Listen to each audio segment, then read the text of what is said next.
I was asked to leave the club the night Tupac was shot. And what I saw before leaving is still haunting me after all these years. Not because of the shooting itself, but because I understood in that moment exactly who was behind it. And I've been silenced ever since. This isn't a conspiracy theory. This is what I witnessed with my own eyes. This is the truth that almost cost me my life, and tonight, I'm finally telling you what really happened. Let me take you back to September 1994. I was 23 years old, working as a junior promoter at a mid-level talent agency in Los Angeles. I wasn't anybody important. I wasn't connected to the music industry in any real way. I was just a kid trying to make it, grinding every single day, hoping someone would notice me. Then Marcus noticed me. Marcus was a legend in LA at that time. Everyone knew him. He was in his mid-40s, immaculately dressed, always had the right people around him, always knew what was about to happen before it actually happened. He moved through the industry like a ghost, present everywhere, but somehow invisible to scrutiny. People whispered about him. They said he had connections that went all the way up. They said he knew things. I was obsessed with being around him. One night, I was at a networking event, one of those overcrowded industry mixers where everyone's trying to climb over each other. Marcus walked in and the entire room shifted. People straightened their spines, conversations paused. He had that kind of presence. And then he looked directly at me. He walked over, extended his hand, and said my name. Not, "Hey kid," or "What's your name?" He knew my name. He'd been watching me. He told me I had potential. He said I was smart. He said I reminded him of himself at my age. And then he did something that changed everything. He invited me to an exclusive event. Not just any event, the event. The biggest party of the year. The kind of party where only people who mattered got invited. He said it would be held at a private club on Wilshire Boulevard. He said the guest list was absolutely insane. Top musicians, producers, moguls, people whose names you'd recognize. He said I should come as his guest. I said yes before he even finished the sentence. But here's where the tension started, and I didn't even know it yet. The week leading up to that party, Marcus reached out 3 times. Not once, not twice, 3 times. Each call was brief. Each call had the same message. Don't tell anyone you're coming. Not your friends, not your family, not your coworkers. This is exclusive, this is private. You understand? I thought it was cool. I thought it meant I was being trusted with something special. I thought Marcus was protecting me from jealousy. Now I know better. He was protecting something else. The night of the party arrived, and Marcus picked me up himself. No driver. He was driving a black Mercedes, tinted windows, completely sterile inside. Not a single personal item. As we drove, I noticed his hands were gripping the steering wheel so tight his knuckles were white. His jaw was clenched. He kept checking his watch every 30 seconds, like he was counting down to something. "You excited?" I asked him. He didn't answer. He just nodded and kept driving. When we pulled up to the club, there were security guards everywhere. Not the typical club security. These were different. These were tactical. They had earpieces. They were communicating with each other in coded language. They were checking every single person who entered. They had clipboards. They were vetting. Marcus pulled up to the back entrance, and a man in a dark suit immediately opened the passenger door. This man was enormous. probably 6'4", muscular, cold eyes. He looked at me like I was an insect he was about to crush. "This is him?" the suit asked Marcus. Marcus nodded. "He's with me." The suit guy didn't move. He just stared at me for what felt like an eternity. Then he stepped aside.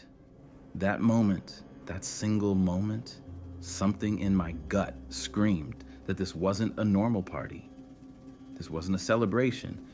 This was something else entirely. This was a controlled operation.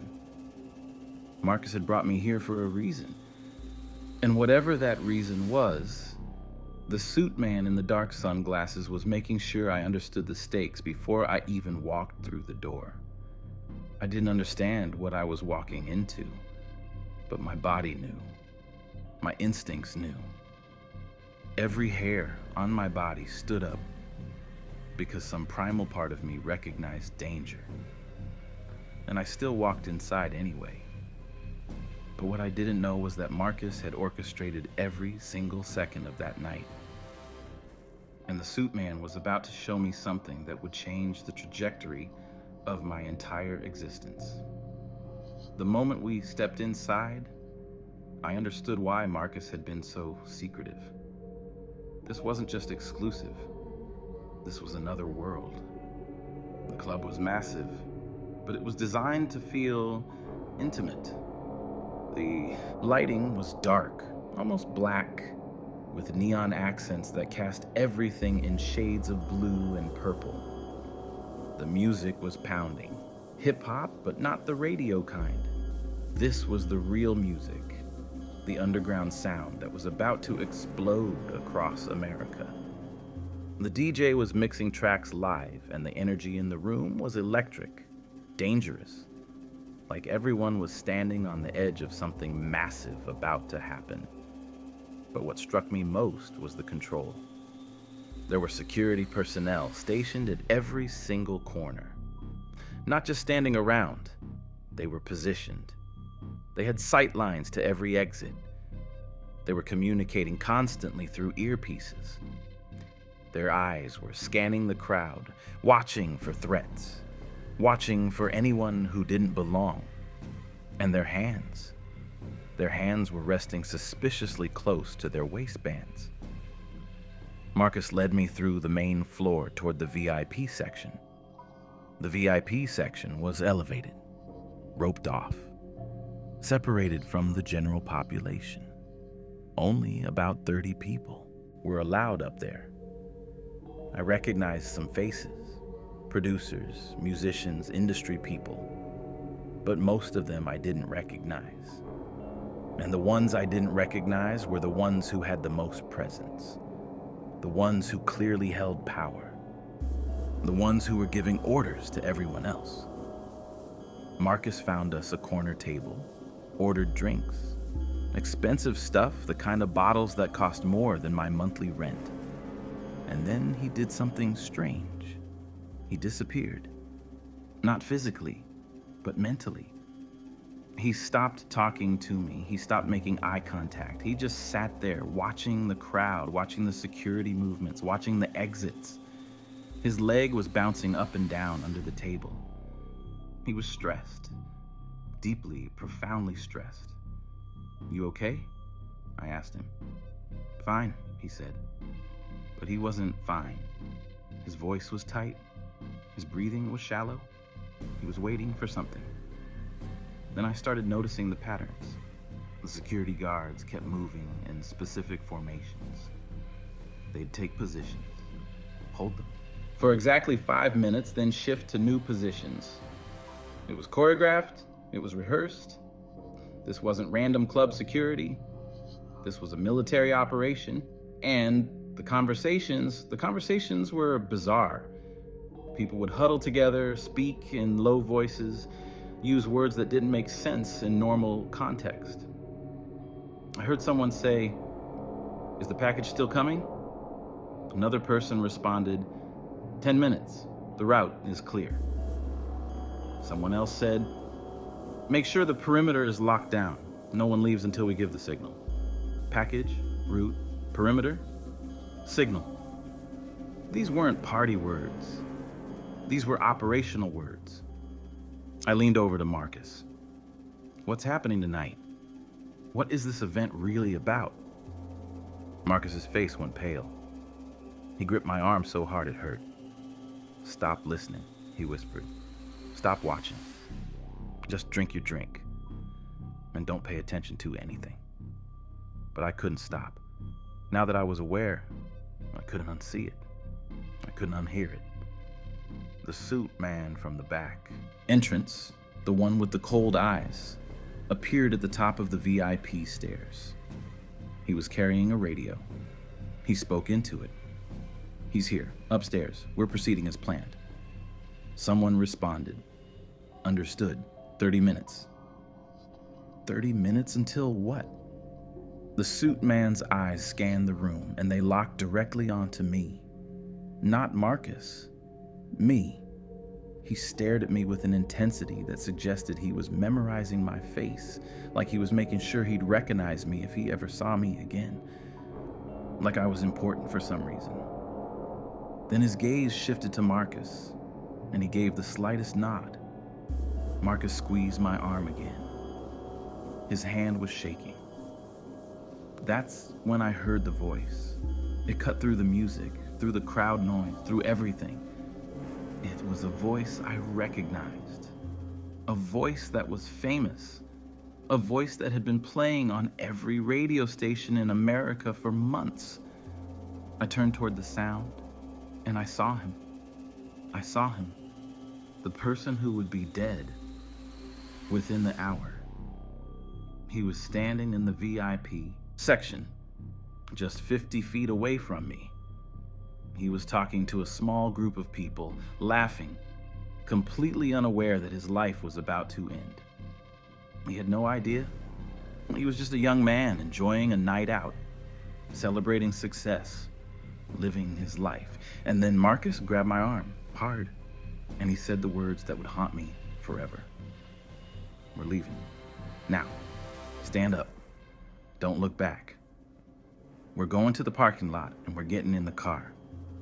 Move. I wanted to ask why. I wanted to understand what was happening, but Marcus's grip was so intense, his voice so commanding, that my body just obeyed. We stood up. We walked toward the exit.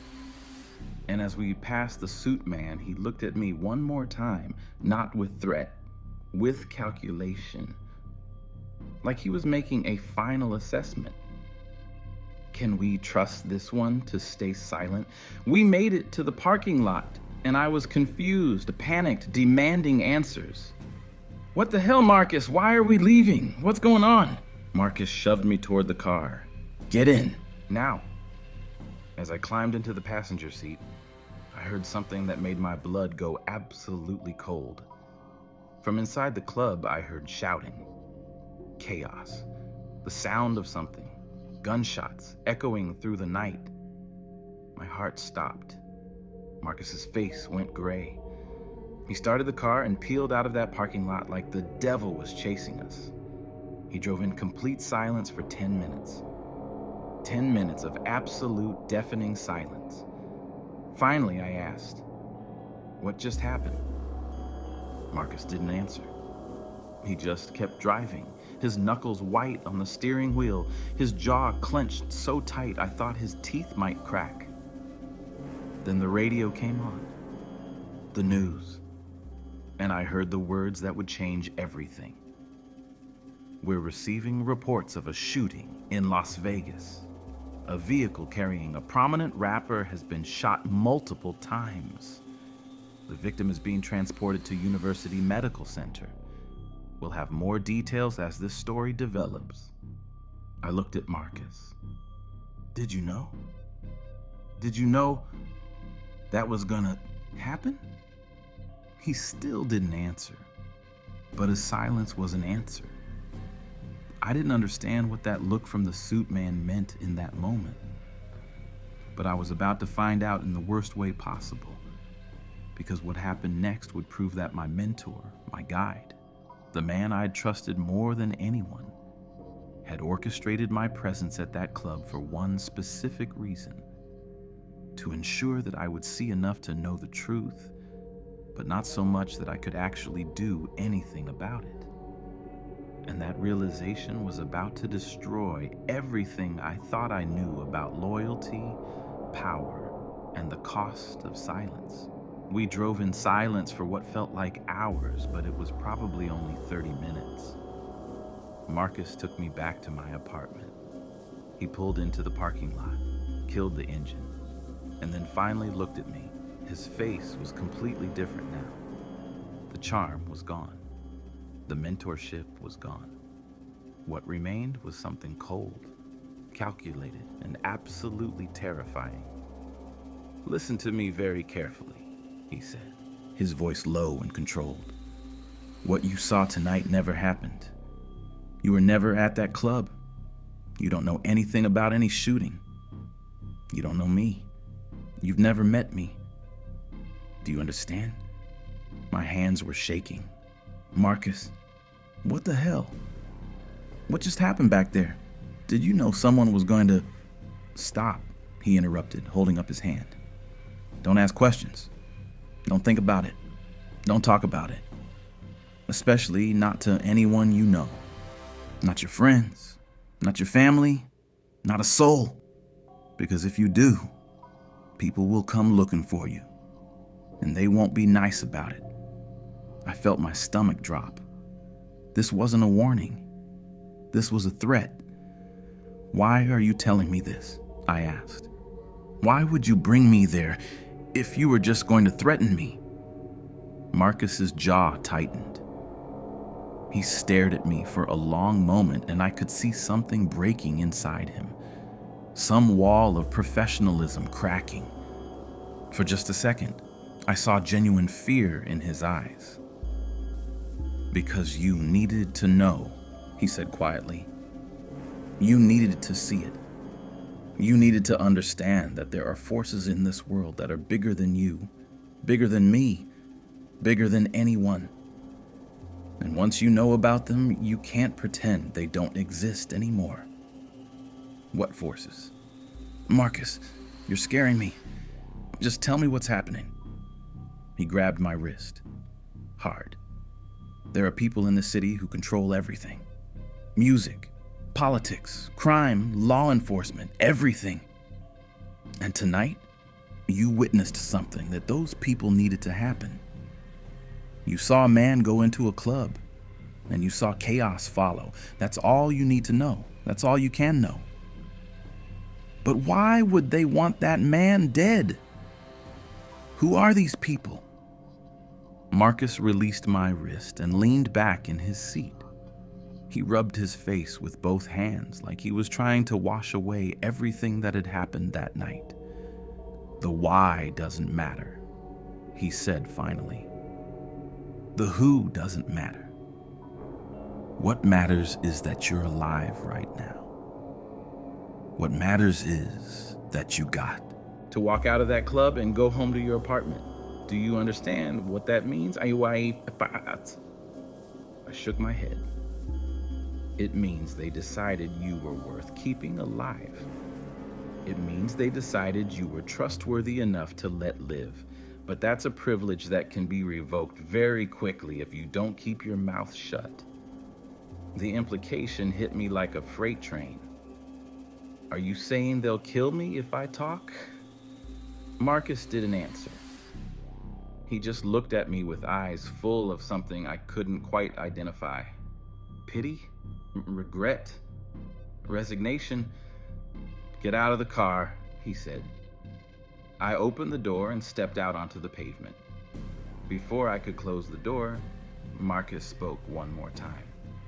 "I brought you there because I wanted you to understand the stakes," he said. "I wanted you to know exactly what you're dealing with.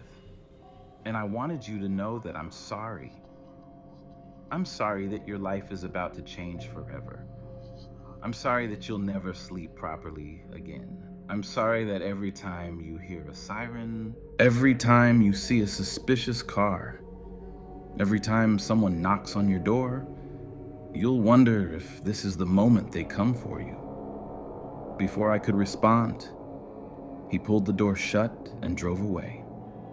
I stood in the parking lot of my apartment complex, completely alone, watching his taillights disappear into the night. And I realized something that would haunt me for the rest of my life. Marcus hadn't brought me to that club to protect me. He'd brought me there to compromise me, to make me complicit, to ensure my silence through fear rather than loyalty. The next morning, I woke up to my phone ringing. It was a number I didn't recognize. I almost didn't answer it, but something told me I had to. "Hello?" I said cautiously. "This is Detective Rodriguez with the Las Vegas Police Department," the voice said. "We're conducting interviews related to an incident that occurred last night. We understand you may have information about a shooting. Can you come down to the station for questioning?" My blood went cold. They knew. Somehow, they knew I was there. I thought about Marcus's words. I thought about what he'd said about people who control everything. I thought about the suit man's cold eyes, and I made a decision that would define the rest of my life. "I don't know anything," I said. "I wasn't anywhere near any shooting. You have the wrong person." "Are you sure?" the detective asked. "We have credible witnesses that place you." "I'm sure," I said, and I hung up the phone. Within an hour, someone knocked on my door. It wasn't the police. It was a man in a dark suit. Different suit man, but same cold eyes. He didn't say a word. He just handed me a manila envelope and left.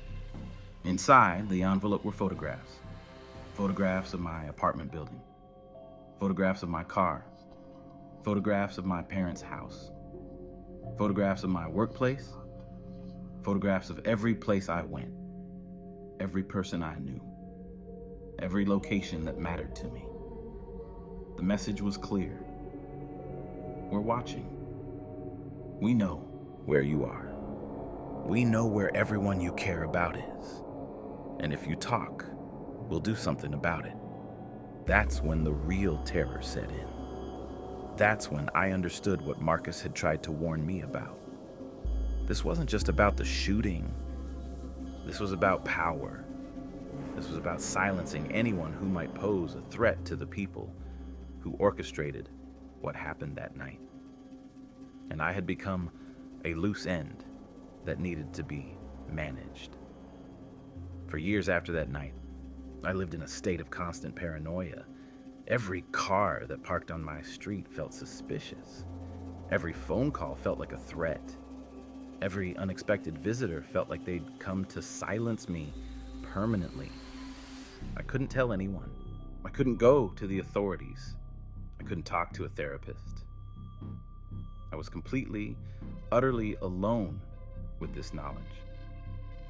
I watched my mentor's face on television and in industry publications, and I realized he was complicit in all of it. He wasn't just an innocent bystander who'd gotten caught up in something bigger. He was part of it. He was part of the machine that silenced people, that controlled narratives, that made sure the truth never came out. And the worst part? The absolute worst part was knowing that if I ever did talk, if I ever went public with what I witnessed, it wouldn't matter. The system was too powerful. The people involved were too connected. And there were too many people with too much to lose if the truth ever came out. So I've stayed silent. For decades, I've stayed silent. And that silence has been a prison of its own making, slowly destroying me from the inside out, turning me into someone I barely recognize anymore. Someone complicit in a lie so massive that it spans generations and continues to shape the narrative of hip-hop history itself.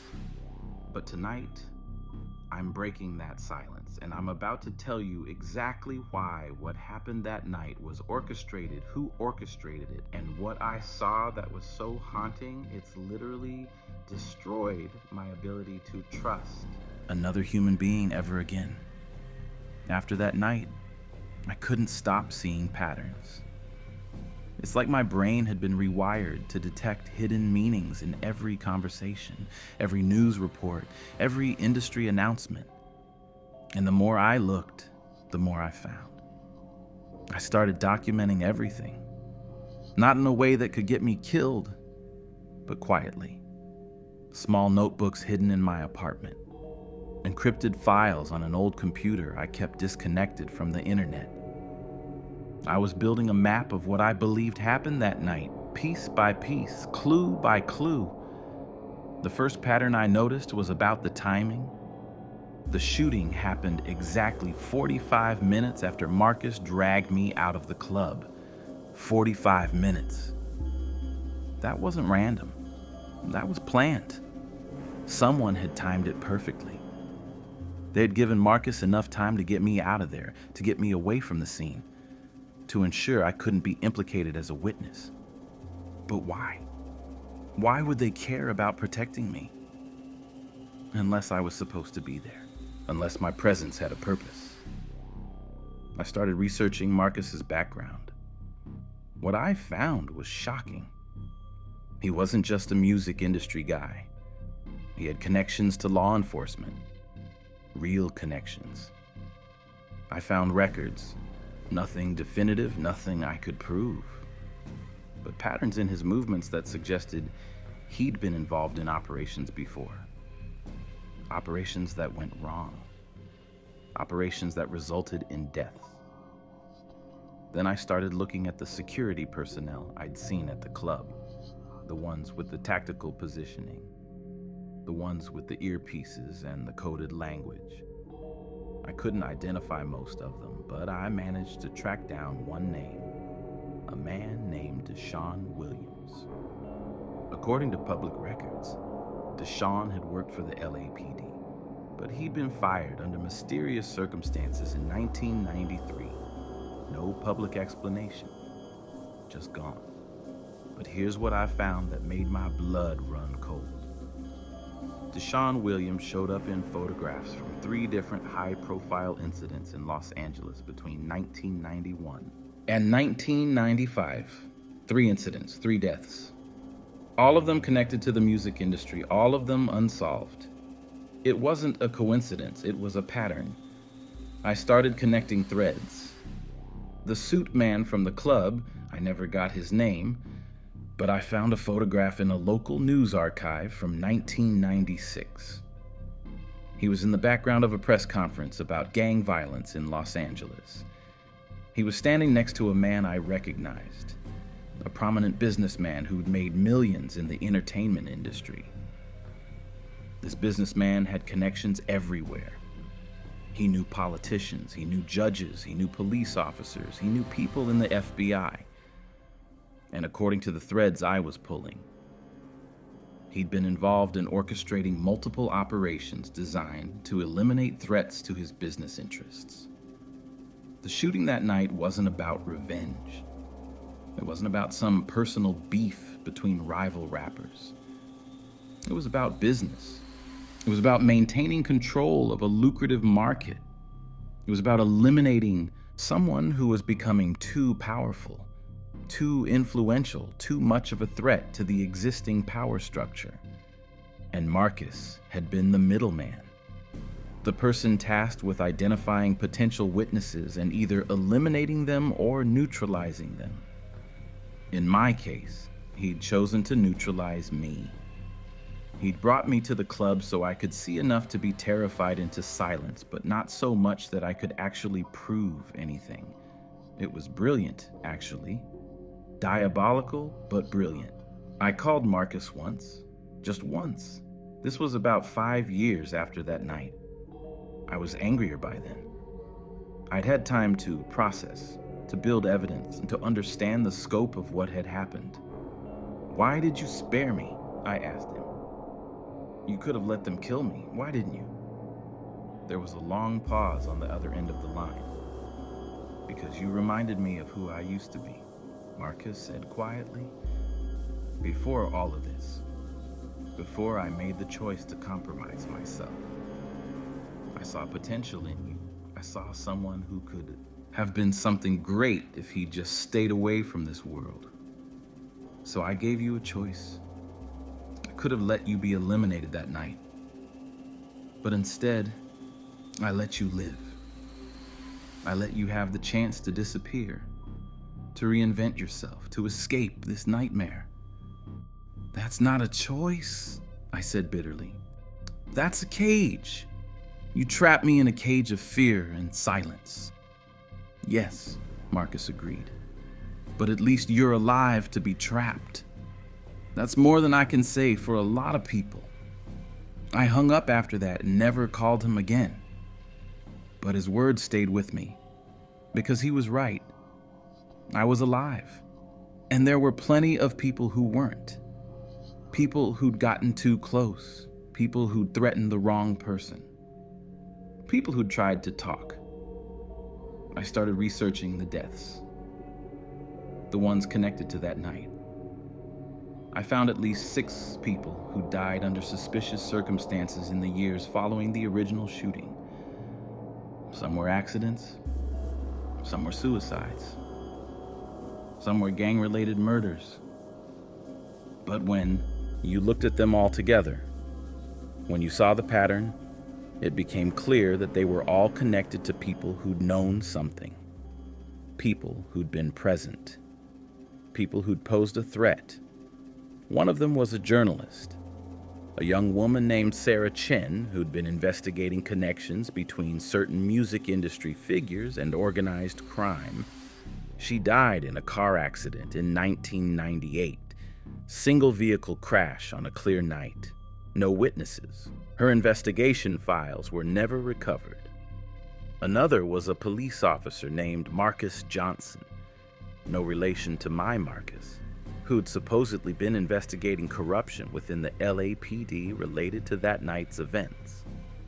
He died of an apparent heart attack in 1999. He was 34 years old. No history of heart problems.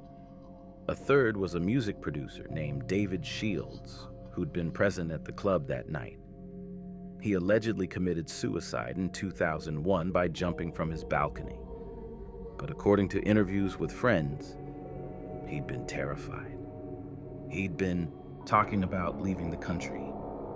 He'd been taking precautions. Then he was dead. The pattern wasn't just about the original shooting anymore. It was about the systematic elimination of anyone who might talk about it.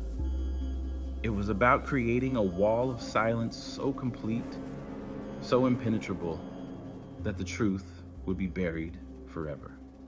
And I realized something absolutely terrifying. I was on that list, maybe not at the top, maybe not as an immediate priority, but I was on it. I had information. I'd been there. And as long as I was alive and keeping quiet, I was a manageable liability. But the moment I started talking, the moment I became a threat, I would disappear too. That's when I truly understood what Marcus had meant. I had a choice: stay silent and stay alive, or talk and die. Those were my only 2 options. And for 30 years, I chose silence. But silence has a cost. It eats away at you. It transforms you. It makes you complicit in something so massive, so evil, that you can't look at yourself in the mirror anymore without seeing a coward staring back. And now, at the end of my life, because, yes, I'm dying and I have nothing left to lose, I'm finally ready to tell the truth. I'm finally ready to break the silence that's been choking me for 3 decades. Because the people who orchestrated that night, they're still out there. They're still running the industry. They're still controlling the narrative. And they're still silencing anyone who gets too close to the truth. And in the next chapter, I'm going to tell you exactly who they are, exactly what they did, and exactly what I saw that was so haunting, it literally broke my mind. The years after that night weren't just about fear. They were about transformation. I became a different person. Not by choice, but by necessity. Silence means reconstructing your entire identity around a lie you are living. I quit the music industry. I moved cities, changed my number, cut off friends. Everyone close to me was a potential target based on those photographs. I got a job in accounting, anonymous, disconnected. I rented a small apartment and lived in isolation. For the first few years, I was paranoid. Every car that followed me triggered panic. Every unexpected phone call made my heart race. Every knock on the door felt like the moment they'd come for me. But nothing happened. Weeks became months. Months became years. And gradually, I started to believe I'd actually escaped. That was the cruelest trick of all. The silence didn't protect me. It consumed me. I had nightmares every single night. I'd wake in cold sweats, convinced I'd been screaming loud enough to alert someone to my location. I'd lie awake until dawn, replaying that night endlessly. I became obsessive. I spent hours researching the shooting, reading every article, every conspiracy theory, searching for someone, anyone who'd figured out what I knew. I needed validation that I wasn't insane, but no one knew. Or if they did, they were as silent as I was. I tracked the people who'd been at the club, watched their careers flourish, watched them rise in power and influence. Some became household names. Some became wealthy. Some went into politics or law enforcement. And all of them seemed to benefit directly from that night. I was watching a network being born. A network of people bound together by what they'd witnessed and what they'd agreed to never speak about. A network that would grow more powerful with each passing year. Around year 7, I started drinking. It was the only thing that quieted the voices demanding I do something, pointing out my cowardice. Because here's what nobody tells you about keeping dangerous secrets. Silence doesn't just protect you. It protects the guilty. Every day I stayed silent, the people responsible got away with it. I was complicit. Not just in silence, but in actively participating in the cover-up. That realization nearly destroyed me. I attempted suicide in 2003. I took a full bottle of sleeping pills. A neighbor called 911. I woke in a hospital and I lied to the therapists about why I'd done it. I couldn't tell the truth. I'd become a security risk, but something changed. I'd touched the edge of death, and it clarified everything. I couldn't keep living in silence forever. At some point, the silence would kill me anyway. I started planning. I would document everything I knew. I would write it all down. I would create a record that couldn't be destroyed. And when I was old enough, sick enough, dying enough, I would release it. For the past 25 years, that's what I've been doing. Researching, documenting, building an airtight case for what happened that night and who orchestrated it. The people who kept me silent through fear and threats probably thought they'd won. They thought I was just another person who'd chosen comfort over courage. They were wrong. And in the next chapter, I'm finally gonna show you everything I've found. I'm finally going to prove that the shooting wasn't random violence. It was a calculated assassination by powerful people who wanted to maintain control. They got away with it. They've been getting away with it for 30 years. But tonight, that silence ends. This is the part where I tell you what I actually saw that night. This is the part where everything comes together. And I need you to understand something before I begin. What happened in that club wasn't just a shooting. It was a statement. It was a message. It was the execution of a plan that had been years in the making. I was there for 43 minutes before Marcus pulled me out. 43 minutes. In that time, I saw things that most people will never witness. I saw the architecture of power. I saw how easily lives can be erased. I saw the moment when someone decided that another human being's existence was incompatible with their business interests. The man who was shot that night walked into the club around 11:15 p.m. He was surrounded by security, but not the kind of security you'd expect. These weren't bodyguards hired to protect him. These were operatives, people with tactical training, people with a specific mission. I remember thinking it was odd. Why would someone bring that kind of security to a club? Why would you bring people who looked like they were ready for military engagement to a social event? Unless you knew something was about to happen. The suit man, the one I'd seen earlier, he made eye contact with the security detail. It was brief, just a nod. But in that nod was an entire conversation. Permission, authorization, go ahead. And then the security detail disappeared. Not physically, they were still there, but they removed themselves from proximity to their supposed principal. They created space. They made sure they wouldn't be in the line of fire when things started. That's when I knew. That's when I understood that this wasn't a random act. The security detail had been part of it. I watched as the man moved through the club. He was talking to people, laughing, completely unaware that the people around him had been briefed on what was about to happen. Completely unaware that the security detail that had been hired to protect him had actually been hired to facilitate his execution. Marcus grabbed my arm approximately 11 minutes after the man arrived. He didn't say anything. He just pulled me toward the exit. And I resisted because I wanted to know what was happening.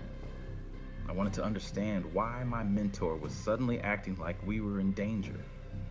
"We need to leave, now," Marcus said, his voice urgent and low. "Why? What's going on?" "Don't ask questions, just move." We were halfway to the door when I heard it. The first gunshot, then another. Then a volley of shots that seemed to come from everywhere at once. Chaos erupted, people screaming, people running, people trying to hide. And in the middle of all that chaos, I saw something that I've never been able to unsee. I saw the suit man walking calmly toward the exit, stepping over bodies, completely unfazed by what was happening around him. And I saw him make eye contact with someone near the VIP section. Someone I recognized. Someone I'd seen in photographs of other high-profile events. Someone who was clearly part of the operation. They nodded to each other, like they were confirming that the job had been done. Like they were congratulating each other on a successful execution. That's when the full horror of it hit me. This wasn't a crime of passion. This wasn't a gang-related shooting. This was professional. This was orchestrated. This was the work of people who'd done this before and would probably do it again. Marcus dragged me out of the club, and we made it to his car just as police sirens started wailing in the distance. He drove fast, taking random turns, clearly trying to lose any potential tail. And that's when he told me the truth. The partial truth, anyway. Enough to terrify me into silence. "What you just witnessed," Marcus said, "was the elimination of a threat. The man who was shot tonight was becoming too powerful. He was making moves that threatened the business interests of very important people. So those people decided he had to go." "Who are these people?" I asked, my voice shaking. "People you don't want to know about. People who have reach everywhere, in the music industry, in law enforcement, in government. People who have learned that sometimes the most effective way to maintain control is to eliminate the competition. Why would you bring me there? Why would you make me witness this?" Marcus was quiet for a long moment. When he finally spoke, his voice was hollow. Because I wanted you to understand what you're part of now. You're part of a system that's bigger than both of us. A system that's been operating in the shadows for decades. And now that you know about it, you have two choices. You can keep quiet and live, or you can talk and die. There is no third option. The haunting part, the part that's destroyed me for 30 years, is that I understood he was telling the truth. I understood that I'd been brought to that club deliberately. I understood that I'd been chosen to witness this because I was being tested. And I understood that my silence was the price of my survival. But here's what haunts me most. I didn't try to get help. I didn't go to the police. I didn't try to expose what I'd seen. I chose safety over justice. I chose my life over the truth. And in doing so, I became complicit in the most significant unsolved crime in hip-hop history. I became part of the machine that buried the truth. I became part of the system that protected the guilty. The people who orchestrated that shooting are still alive. Some of them are still in positions of power. They've never been held accountable. They've never faced consequences. They've spent 30 years living free while I've spent 30 years imprisoned by my own knowledge and cowardice. And that's what's truly haunting about that night. It's not just what I saw, it's what I didn't do. It's the silence I chose. It's the complicity I accepted. It's the knowledge that justice was sacrificed on the altar of my personal safety. That man who was shot that night, he deserved better. His family deserved better. The world deserved the truth, but instead, they got silence. They got a mystery that would never be solved. They got a narrative controlled by the people who benefited most from his death. And I was part of making that happen.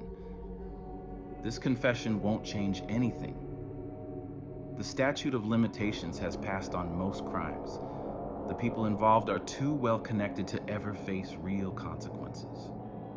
The truth is too buried, too protected, too dangerous for anyone with real power to ever acknowledge it. But I'm telling you anyway, because I'm tired of carrying this alone, because I'm dying, and I refuse to take this secret to my grave. Because someone needs to know that what happened that night wasn't an accident or a random act of violence. It was murder. It was premeditated. It was orchestrated by people who are still walking free. And the most haunting part of all is knowing that I could have stopped it, or at least exposed it. But I chose my own survival. Instead, that choice has haunted me every single day for the past 30 years. And it will haunt me for whatever time I have left.